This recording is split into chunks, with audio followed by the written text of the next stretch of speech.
오늘 본문을 통해서 아름다운 하나님의 교회이라는 제목으로 오늘 거룩한 주일날 예배의 말씀을 올리도록 하겠습니다. 여러분, 하나 질문할게요. 요셉이 애굽으로 간 것이 팔려간 겁니까? 아니면 하나님 보낸 겁니까? 둘 다죠. 그러니까 세상의 역사로 봐서는 형들이 요셉을 은 20냥에 파는 거고요. 하나님의 역사로 보기에는 하나님이 먼저 이 야곱의 가정을 살려내려고 먼저 보낸 겁니다. 우리는 사람이 살면서 행복과 불행의 차이는 딱 이겁니다.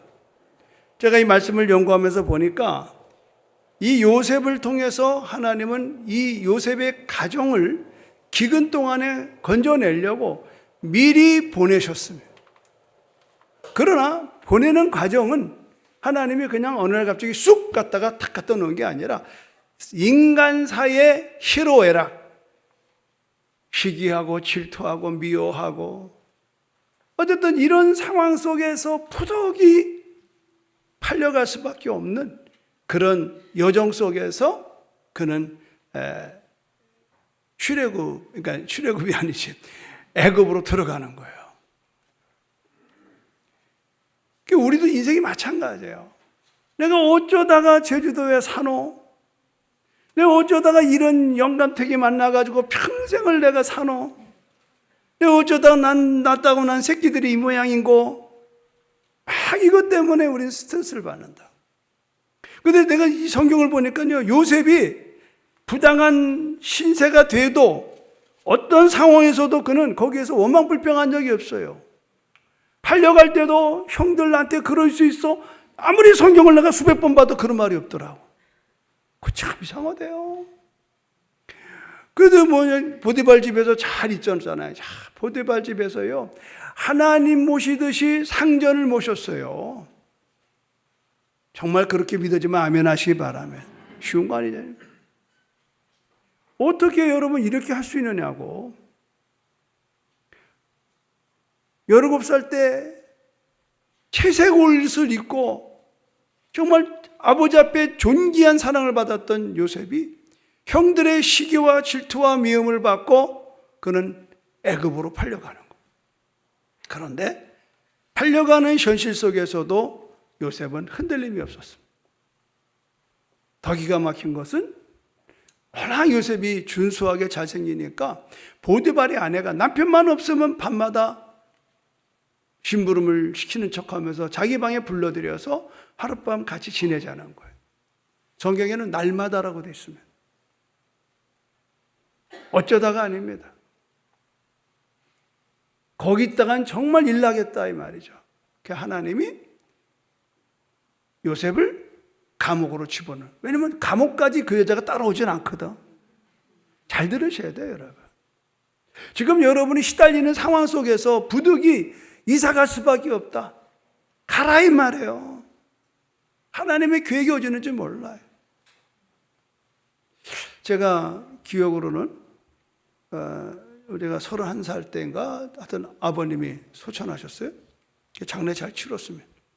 제 모교회 청파성결교회를 다니면서 큰 6개월간을 어머니, 아내, 딸, 동생 하나 시집가고 하여튼 하여튼 7인가 8명이 화서동에서 메탄동에서 버스 타고 수원역 가서 수원역 1호선 타고 남영동 내려서 교회 가면은, 청파동 교회 가면요, 아무리 서둘러도 목사님 설교하는 때에 들어가게 되는 거예요. 그래도 명색이 교회 정말 모범 집사고 모범 집안인데 이게 꼴이 말이 아니에요. 더 심각한 거는 수요일이 됐는데, 수요일이 뭐예요? 저녁에 오면 저녁 때 돼서 들어와요. 파김치가 돼서 저녁 예배 갈 데가 없어요. 할 수가 없어. 그럼 수요일이라도 수요일 날 어느 교회를 갈 건가가 선정이 안 되는 거예요. 내 교회 내비두고 남의 교회 가는 게 그렇게 청승 맞더라고. 결국은 제가 병원에서 근무하면서 전도해서 많이 열매를 맺은 데가 그때 순복음 수원교회입니다. 그래서 가족끼리 회의를 했어요. 이러다가는 안 되겠다. 우리가 선결교 출신이지만 그냥 순복음으로 가자. 그 교회 가면 내가 병원에서 전도 많은 사람이 거기 있으니까 그 교회로 가자. 그래서 순복음교회로 갔어요. 죽는 줄 알았어요. 선결교회에서 살던 사람이 순복음 가는 게 아주 낯설고, 그런데 웬걸 가자마자 우리 동생들이 성령을 받았네. 서울 청파선결교에서도 신앙이 미직지근한 이 대학교 다니는 동생들이 성령을 받았어요. 그때 교회가 집안이 확 바뀌어 버리는 거예요. 난 그때 깨달았어요. 여러분, 부득이 이사 갈 일 있다 가시기 바랍니다. 다 하나님의 계획이 있는 거예요. 또 여기 미국에서 오신 분, 미국에서 오셨죠. 한번 일어나면 인사치는 못 시켰어. 부인은 전도사님이고 남편은 안수사인데, 그 이름 멋있다. 무슨 카운티? LA야 자주 가. 이사 오려고 오셔서 박수 뜨겁게, 이사 온다로 뜨겁게 박수 쳐야 돼. 그런 거예요, 여러분. 여러분이 뭐 보고 갑니까? 그냥 주님이 가려면 가는 거고 오려면 오는 거예요. 이게 놀라운 일이에요. 난 오늘 이 요셉을 보면서 말이죠. 희한하네. 어떻게 요셉이 이렇게 형들한테 팔려갔는데 그는 팔린 걸로 원망하지 않았어요.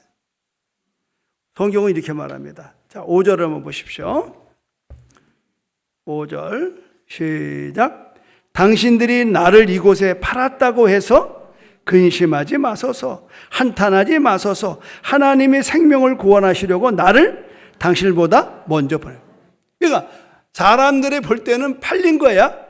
그러나 하나님이 볼 때는 보낸 겁니다. 왜 보내느냐? 하나님이 생명을 구원하려고. 그러니까 우리의 삶의 목적은 생명을 구원하는 데 있는 겁니다. 생명을.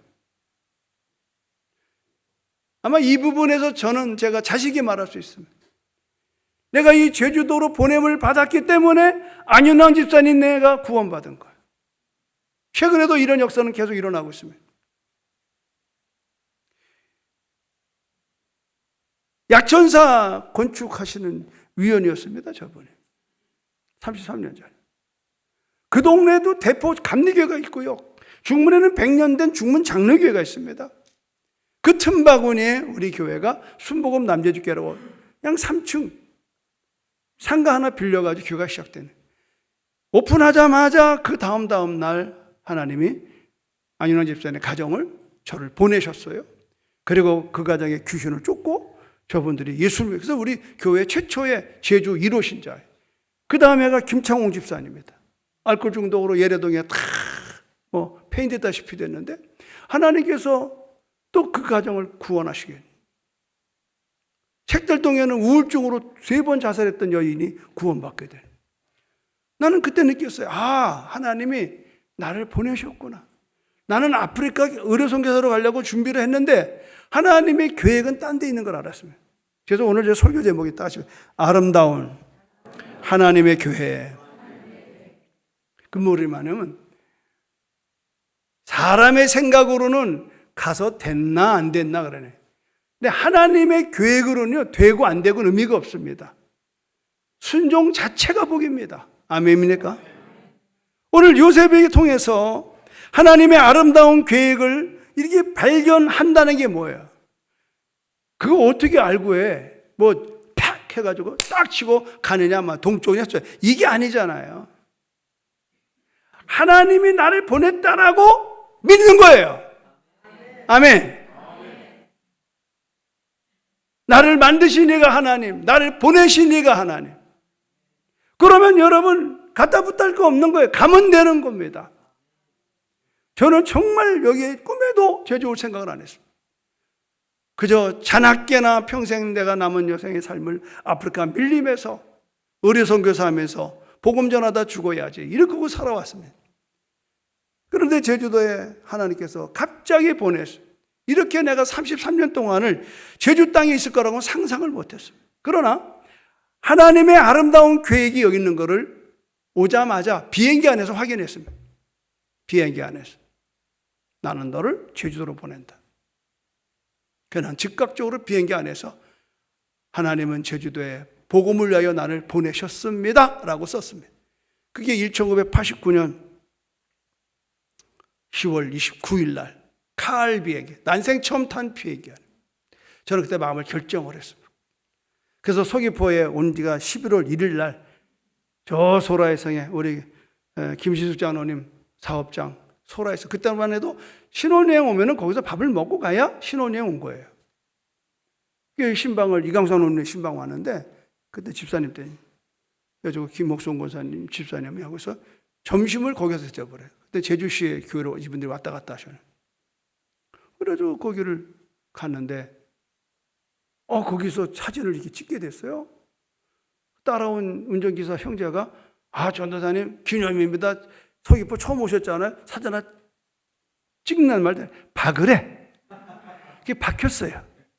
근데 그때 내가 이 성경을 탁 들고 사진을 탁 폼 잡고 찍는데 순간에 하나님의 계획을 알게 됐어요. 하나님, 아프리카 갈 거 뭐 있습니까? 이 제주도도 선교지입니다. 하나님께서 허락하시면 내가 이곳에서 뼈를 묻겠습니다. 그래서 내가 뼈를 묻는 중에 있는 겁니다. 나보고 가란 소리 하지 마. 난 안 갑니다. 네, 나는 은퇴해도 여기서 죽을 겁니다. 미리 말씀드려요. 왜 안 떠나냐고. 그런 소리 하지 마세요. 나는 죽으면 내 뼈를 갈아서 저기다 뿌려주세요. 몰래. 여러분, 사람이요, 내가 하는 게 아니에요. 비행기 안에서 아프리카를 가야 될 사람이 갑자기 잠깐 다니러 온 제주도에, 또 제주시도 이 넓고 좋은데 왜 이 서귀포에 와서 소라의 성 앞에서, 결국 소라의 성에 그 당시에 집사인 저 김신숙 성주가 우리 교회 장로가 될 줄 어떻게 알았어요? 박수 한번 쳐드려야죠. 참 저분 나 때문에 밥 많이 공짜로 팔았습니다. 공짜로. 뭐 개척을 하니까 우리 식당이 있어요, 뭐가 있어요. 지금 무슨 저 최주 권사님은 그 당시 때 나를 거기서 만난 사람이에요. 네. 나보고 하는 말이 목사가 이렇게 건방지냐고 그러더라. 자기는 장로교, 저 감리교 주임 목사님들 다 이거 매는 거 있잖아요. 아주 티가 나는데 목사님 목사 같지 않다고 그래. 오지 말라고 그랬는데 또 왔어요. 여러분, 우리의 인생 하나님의 뜻을 발견하면요, 입장은 달라지는 거예요. 정말 달라져요. 제가 이번에 큰어머니 장례 다녀왔잖아요. 우리 사촌 형님이 우리 아버지 이제 그 현충원에 들어갈 때에 기도하러 오셨습니다. 우리 큰 형님도 목사님인데 그때 기도하러 와서 나보고 그러는 거예요. 기도 가운데 얘기가 뭐냐? 큰아버지는 저쪽 묘역에 있습니다. 저쪽 묘역. 우리 아버지는 이쪽 묘역. 둘 다 6.25 참전 용사이기도 하고 두 분 다 무공 훈장을 수여받았기 때문에 그 현충원에 들어갈 수 있었던 거예요. 한쪽은 큰아버지가, 한쪽은 우리 아버지가. 그러니까 다른 데 장례는 이미 들어가 있었는데 국가에서 이리 들어오라고 하는 연락이 와서 모시고 간 거예요. 유공자이기 때문에. 그런데 전혀 생각지 못한 이야기를 기도 가운데 하시는데 이렇게 얘기를 하는 거예요. 하나님께서 자기 아버지하고 작은 아버지를 그 전쟁 속에서 살려낸 이유를 너는 아느냐 그러더라는 거예요. 형님이 기도 준비하는데. 결코 너희 집에 아버지와 작은 아버지가 전쟁터에서 운 좋아 산 게 아니라는 거야. 그러면서 하나님 말씀이 그 두 군인을 살려내서 장가 보내서 아들 낳아서 딸 낳아서, 우리 큰 집은 딸 아들만 넷이요. 우리는 아들 셋, 딸들. 이 9을 하나님의 일꾼 만들려고 그런 거다. 어쩔래 그러네. 깜짝 놀랐어요. 우리는 그냥 아버님이 전쟁에서 운 좋게 살아온 줄만 알았어요. 안 다치고 온 줄만 알았어요. 근데 그게 아니야. 하나님의 계획은 아름다웠던 겁니다. 그 죽음의 사선에서 우리 큰아버지 같은 경우는 중대가 나가서 다 죽고 혼자 살아왔어요. 그래서 재판에 올라갔습니다. 둘 중에 하나예요. 다 죽은데 왜 너만 살았냐? 넌 필히 뭐다? 빠꾸. 도망왔다 이게. 탈영병이라 해요. 이 탈영병으로 억울하게 좀 겪는 집안도 많습니다. 내가 알아보니까. 그런데 정황으로 볼 때는 태각할 수도 없는 현실인데 이 박장성이라고 하는 이 상병만 살아남은 거예요. 그래서 이게 이제 국가적으로 이제 유공자가 됐고 저희 아버님도 한 4년 군 생활하면서 이제 공을 받아서 온 거예요. 그런데 우리가 상상하지 못했던 게 뭐냐?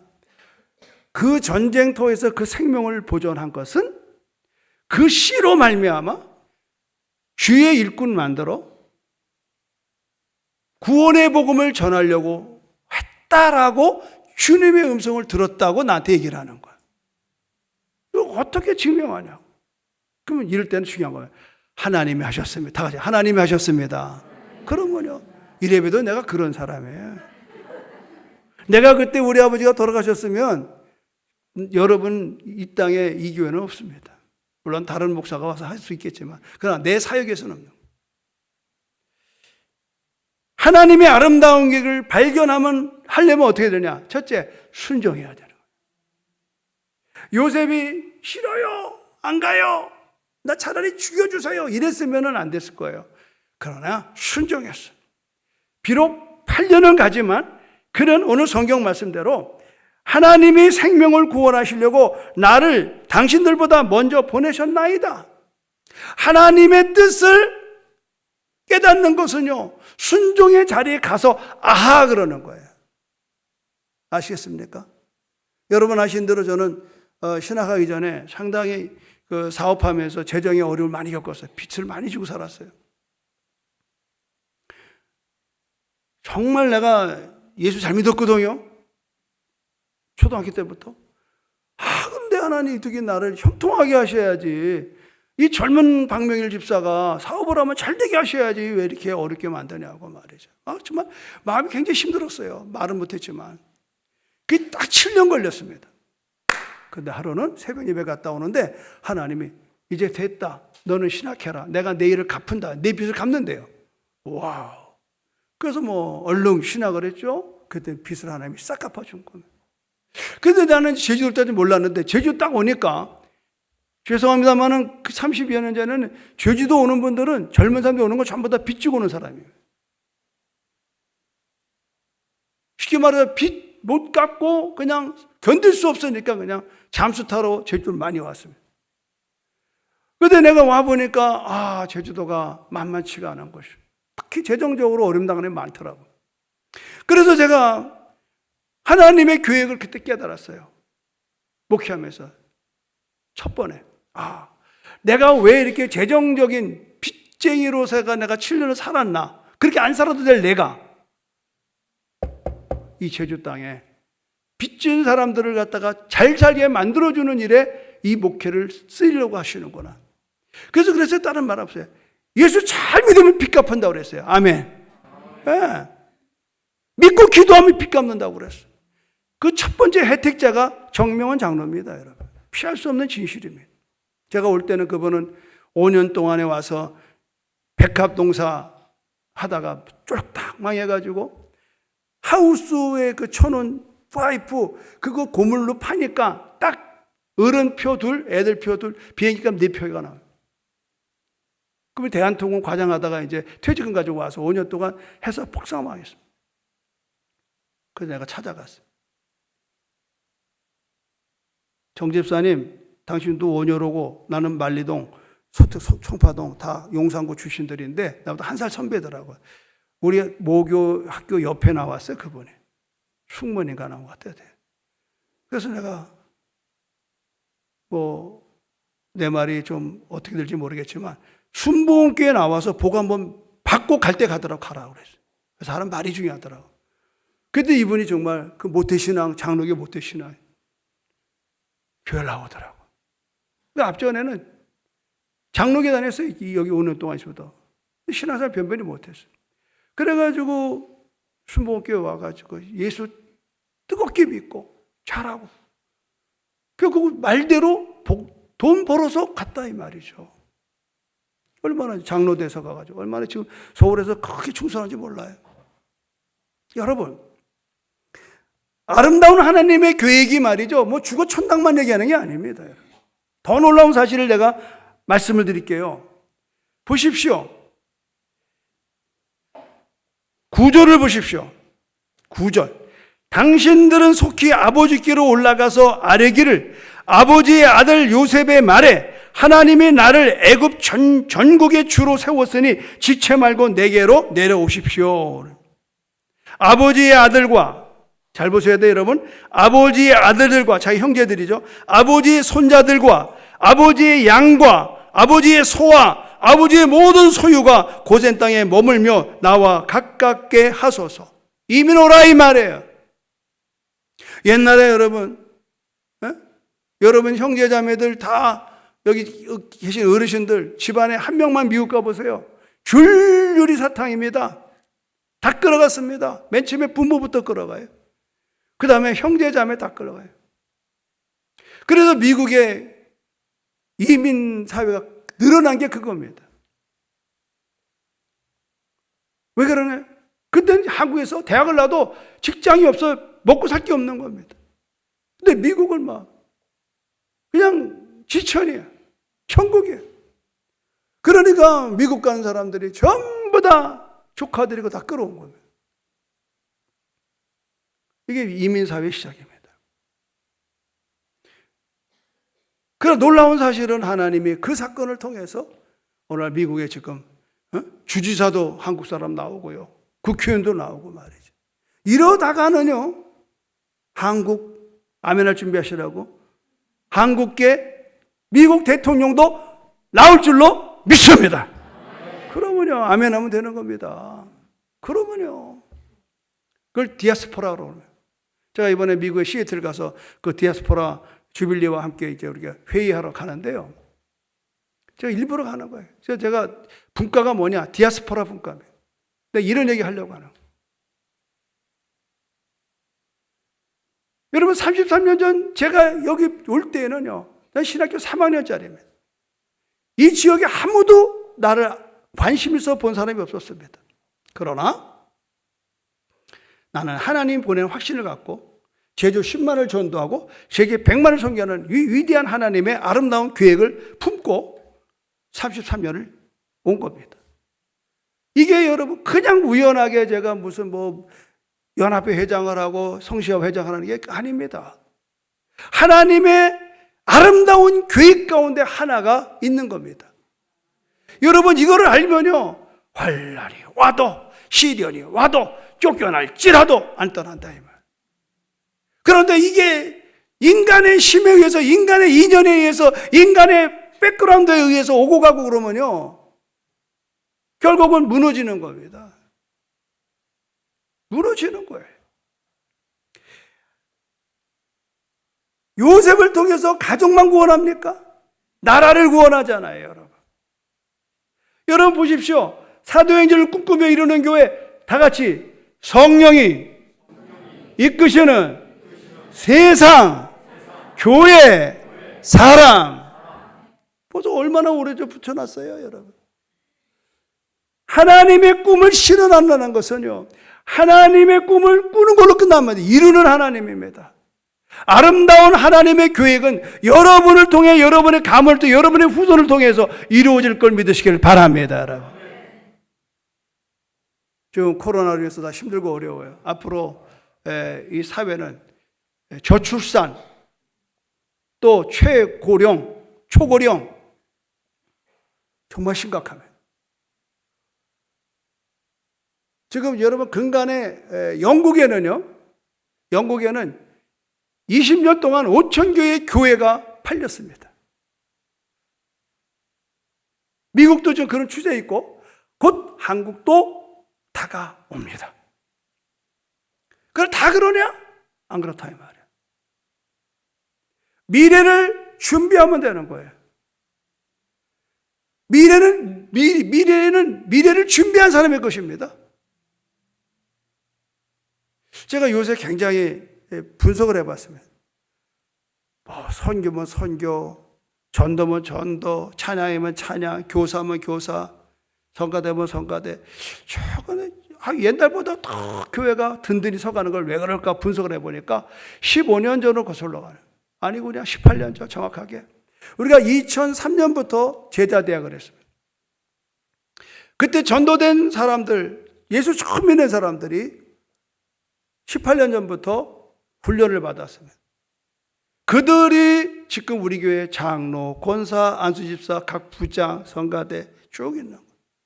근데 그동안에 또 많이 했지만 지금 더 잘할 수 있는 게 뭐냐? 지금 그 연령이 다 55세 전후입니다. 55세 전후 되면 애들 다 키워놨어요. 애들 다 키워놨어요. 애들 때문에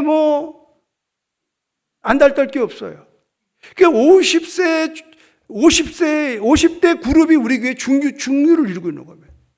앞으로 잘 되면 잘 되지 덜 될 이유가 없습니다. 그래서 그 에너지를 지금 다음 세대에 쏟는 겁니다. 50대가 다 자기 아이들의 세대거든요. 그러니까 다음 세대를 쏟으니까 엄마 아빠들이 교사를 자원하는 거예요. 그게 너무 이뻐서 내가 오늘 책을 각 교사들한테 하나씩 다 줬어요. 선물로. 오늘 스승의 날이잖아요. 내가 그때 힘들다고 제자 훈련 안 했으면 여기 있을란지는 몰라도 말씀꾸러기만 남는 거예요. 말씀꾸러기만. 성도들은요, 훈련 안 받으면 아주 골치 아픈 사람 됩니다. 그런데 우리는 제자 훈련의 성도가 제일 먼저 훈련받는, 오늘도 제자반 훈련 이제 하는데, 제일 먼저 뭘 배워요? 아브라함의 순종을 배워요. 따라하십시다. 아브라함의 순종은 유익이 없어도 이해가 안 돼도예요. 그러니까 나는 막 조지는 거예요. 이거 처음부터 가르쳐 놓고. 아브라함이 유익해서 떠났냐? 아브라함이 이해가 돼서 떠났냐? 바치려면 바치고 가려면 가는 거지. 이러고 훈련된 사람들이 우리 교회의 핵심 그룹이 되어 있는 겁니다. 그러면서 그 기간 동안 18년 동안에 외부에서 오신 60대, 이제 제주도 살기 좋다고 여유 있는 분들이 서울에서 다 권사 장로 하신 분들이 적장하게 들어오셨어요. 이분들이 또 어른 역할을 해주는 거예요. 근데 이분들이 지금 80대로 훌딱 넘어갔어요. 영광성교회가 10년 전만 해도 우리 교회 주류가 됐었습니다. 근데 지금은 이제 80 훌딱 넘어가셔. 평균 연령을 보니까 이제 82, 3세, 50에 이렇게 가요. 이제 홍조자는 내년이면 90이에요. 정도가전이 85?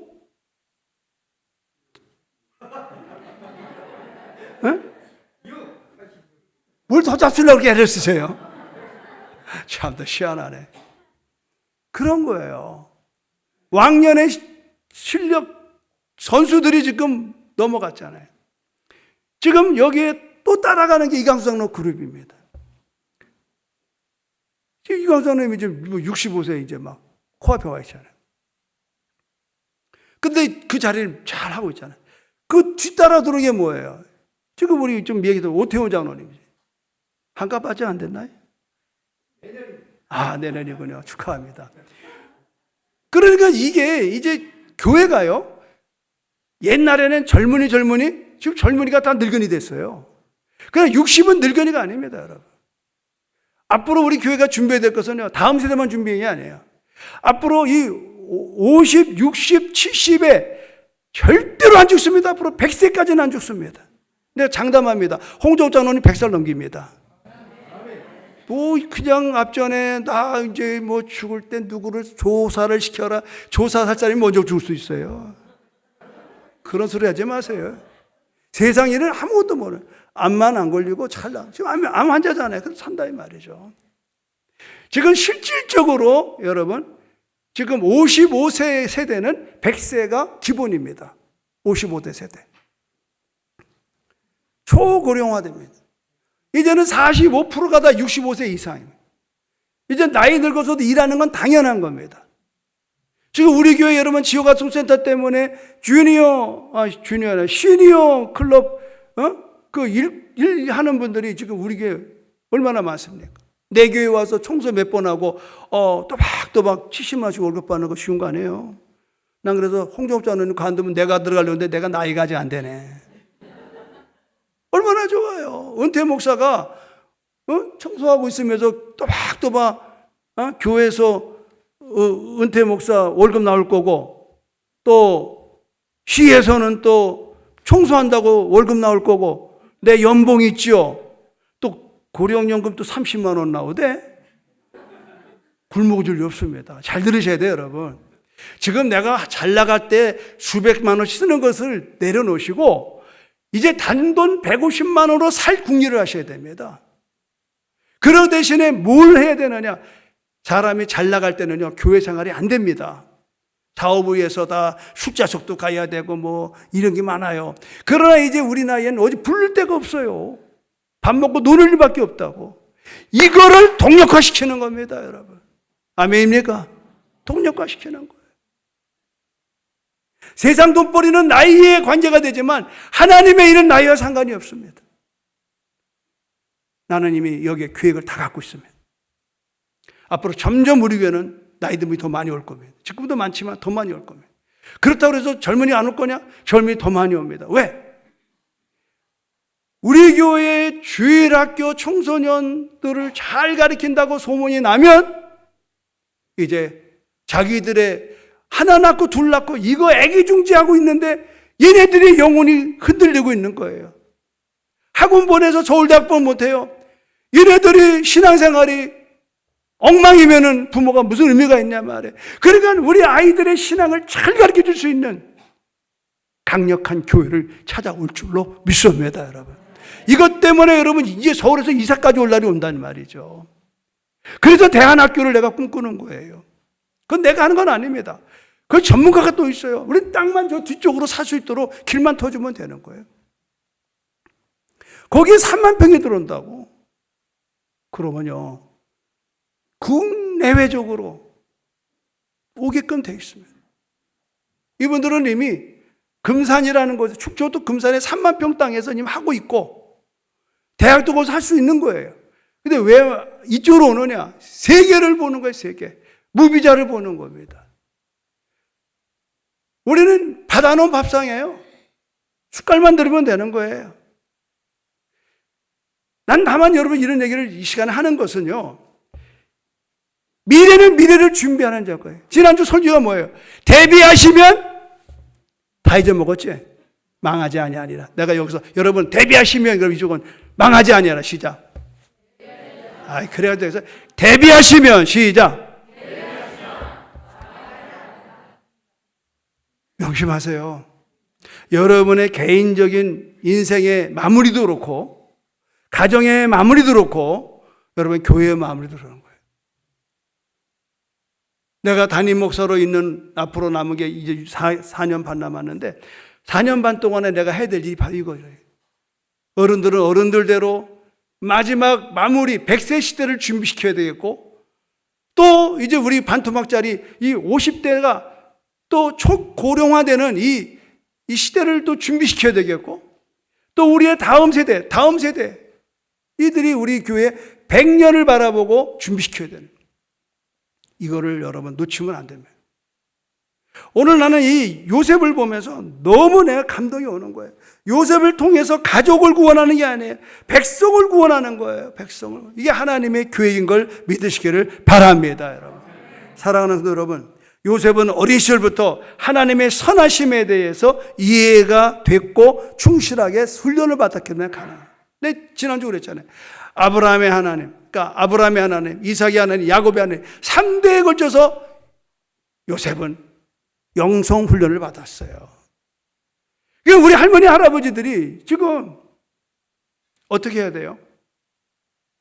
이강성 누님, 수아 매일 통화하십니까? 수아야, 이 교회는 이 할아버지가 목사님하고 처음 시작한 교회란다. 이제 이렇게 뭘 알아들 때면 그때부터 훈련시켜야 되네. 이거 우승이 아닙니다, 여러분. 아이들에게 그런 프라이드를 주는 거예요. 근데 이번에 장례 갔더니 뭐 장례 때는 뭐 그냥 뭐 군대 간 손주들도 다 와 있더라고. 4번 설교를 동일한 설교를 했어요. 우리 집안이 어떻게 예수 믿었는지, 여기 고인이 된 이 할머니가 아주 완고한 할머니가 어떻게 예수 믿었는지, 그건 귀신 들려서 믿었다.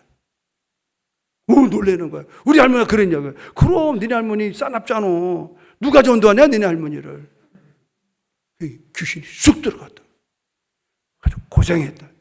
니네 큰아버지가 목사 된 건 니네 큰엄마가, 여기 할머니가 귀신 들려서 난 거 보고 예수 믿었다. 그래서 목사 된 거다. 뭐 어려워요. 집안 얘기하는데 애들이 눈빛이 달라지더라고. 여러분 놓치지 마세요. 오늘 스승의 날이에요. 선생님들도 여러분의 뒤틀을, 제가 오늘 한 가지만 봐주세요. 스승의 날 맨 하단부에, 앞에는 다 생략하고, 나에게 있어 그때의 아름다운 추억은 지금의 나의 성품이 되었고 내 행동의 지침이 되었다. 그리고 특별히 나에게 첫 목사였던 유순영 목사님과 청년 시절에 리더십을 가르쳤던 장진규 목사님, 그리고 목회의 멘토셨던 장재영 목사님을 생각한다. 다 같이 읽어볼까요? 시작. 그들은 하나같이 그 어떤 설교보다는 삶으로서 나에게 본을 보여주셨다. 사랑하는 교사 여러분, 사랑하는 우리 장로님, 권사님 여러분, 애들이 안 보는 것 같아요? 다 봅니다. 다 봅니다. 먼 훗날 그들이 우리를 평가합니다.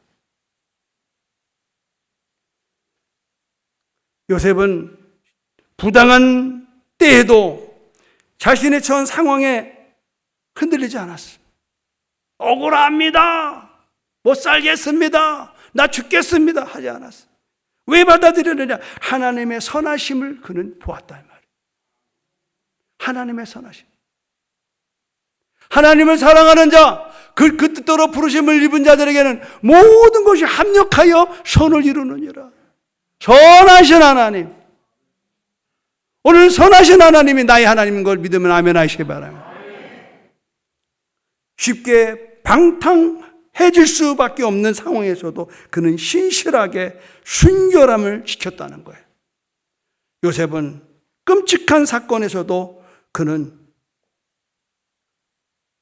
결코 비통해하거나 원망하거나 좌절하지 않았으면, 이유는 하나입니다. 선하신 하나님의 손길이 나를 붙드신다. 그래서 요셉 얘기를 하는 것마다 뭐예요? 하나님이 함께 하셨다. 성경은 기록되어 있고, 함께하는 걸 내가 함께했습니다 이런 말 하지 않습니다. 옆에 있는 보디발이 네게 하나님이 함께하심을 내가 본다고 그랬습니다. 바로도 요셉을 보고 내가 하나님 함께하심을 내가 본다고 그랬어요. 그러니까 내가 널 총리로 세운다는 겁니다. 오늘 여러분, 내가 무슨 폼을 잡는 게 아니에요. 하나님이 나와 함께 하심을 만민이 알게 하여 주시옵소서. 아멘.